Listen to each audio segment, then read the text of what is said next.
This bizarre goo is called ferrofluid. And it really is the stuff of science fiction. It was created at NASA as a way to move fuel in outer space. And someday soon, it may be used to pilot medicine through your body.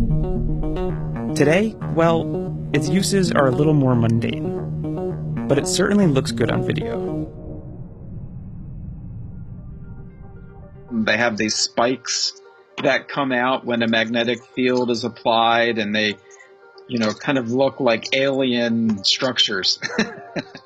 Thomas Webster is the director of the Nanomedicine Laboratory at Northeastern University, and he'll be our guide through the wonders of this future goo. Ferrofluid is made of three main ingredients: magnetic nanoparticles like iron oxide, a special coating that keeps these particles from clumping together, and a water-based or oil-based liquid. What makes ferrofluid magical is that you can use a simple magnet to move it around from a distance without using pumps or wires. So it is attractive for space or other, deep sea environments that you can't touch or you can't get close to.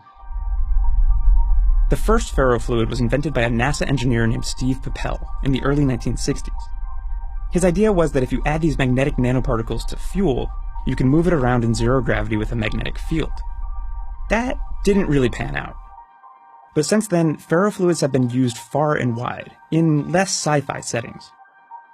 You can find ferrofluids in hard drives because around a magnet, ferrofluid almost becomes like a solid, like a glue that seals things.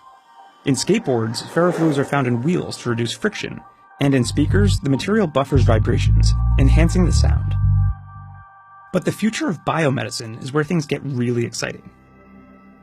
Because the particles inside ferrofluid are so tiny, they can seep inside cells, including cancer cells.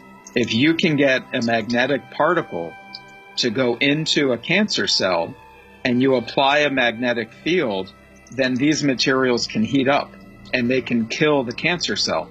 Whereas a normal cell, a healthy cell, does not die as quickly when that temperature increases. And there's another advantage. Many conventional drugs that are used in cancer treatment will kill the cancer cells on the outside of a tumor. But if you can direct your magnetic field and focus high magnetic power at the center of the tumor, you can now get the ferrofluid to go in and kill the inside. And you have to kill the inside of a tumor or else it'll just grow back. The applications are especially exciting for brain disease because ferrofluids could help a cell rather than destroy it. In neural diseases, sometimes the neurons fail to connect with each other. We've seen in our studies that a ferrofluid can help that connection. If ferrofluids can help neurons communicate better, they could help people recover from a stroke or cope with Alzheimer's disease. And that's very exciting to think about because our treatments are even worse for problems in the brain right now than for cancer or for infections. Webster and his team have tested ferrofluids mostly in mice. They still need to be proven safe enough for human trials. And there's still a lot we don't know. What happens if the nanoparticles end up in organs that we're not targeting? Webster says more research is needed, as well as more interest from medical companies. We really have to get industry involved, right? We at universities could spend our lifetime studying these things, but if we don't get industry excited, it'll just be another material that had a lot of hype and fails. In the meantime, we'll just have to settle for hypnotizing YouTube videos and daydreams about what comes next.